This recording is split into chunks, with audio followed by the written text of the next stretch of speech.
So today we're taking a term that we've used before, but it's worthwhile to go back over it for some of the things that we're going to be talking about. Our jargon term for the day is shaping. I know we're not talking about shapewear or things that you put on that suck you in, right? We're not talking about that. Here's our actual definition for shaping. Shaping is a conditioning paradigm used primarily in the experimental analysis of behavior. The method used is differential reinforcement of successive approximations. Thank you, ladies and gentlemen. This is the entire reason why we do jargon, right here in a nutshell. Because I would look at that and go, there's no hope. There's no way that I'm going to begin to understand this. And besides which, looking at it this way, how does this have anything to do with me?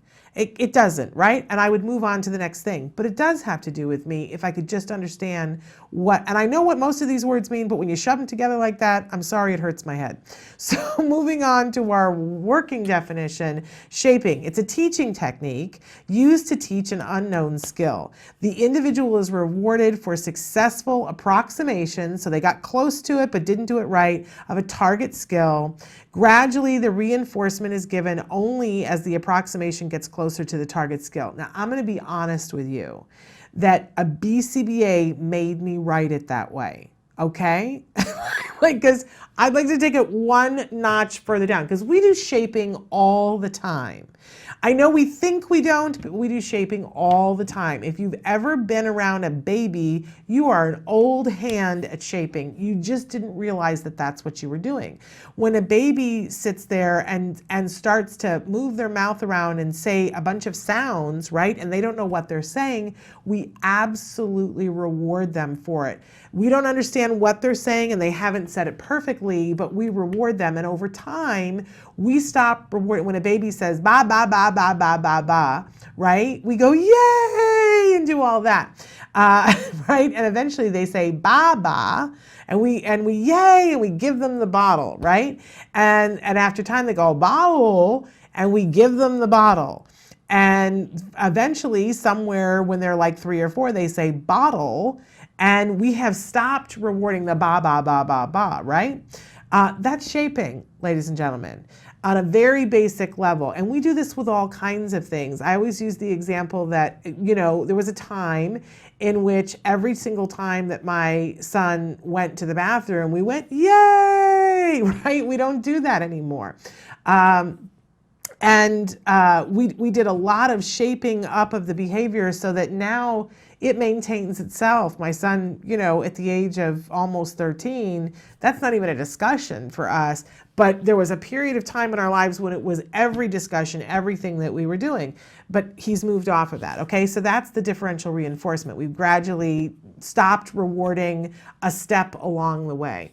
But here's the thing about understanding what shaping is that when you go, oh, that's what that's really effective. That's the way we teach a lot of different things. And then when you get mindful about it, because it's Mindful Thursday today, when you get mindful about it, it becomes a tool that you can get very, very specific with. So that, for instance, if what you want to do, if you go through your list of, well, I want my child to do X, Y, or Z, or what makes me crazy, or what would make my life easier, is if my child could get up and get ready and get to school on time, right? We have an option to say, hey, we're going to shape that behavior up. Which, and here's the good news about it, is that because it's driven by positive reinforcement, instead of nagging, because I'm queen nagger, right? A lot of times I would like to just stand at the bottom of the stairs and go, why aren't you ready? We should be ready. I've told you yesterday, you should be ready, right? Not effective, not a good teaching tool, never helped anyone to do anything better.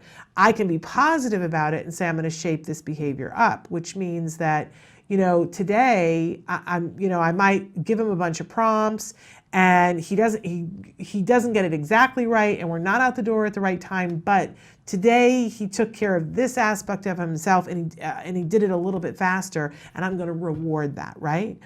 So he sees, oh, when I make an attempt to do this, mom gets excited and she gives me a reward. And over time, I'm gonna, push him to do it a little bit better, a little bit faster, because I'm gonna move the goalpost further away. So I'm not gonna reinforce what I reinforced last week. I'm gonna reinforce something new this week. And over time, the thing with shaping is it requires a bit of patience depending on what the skill is that you're teaching. Because you got to move a little bit slow, but maybe it takes me 6 months, maybe it takes me a year, but I arrive at the point where my child gets himself ready and he can get off to school on time, which is much better than wasting an entire year standing at the bottom of the stairs saying, I don't understand why you can't be on time, right?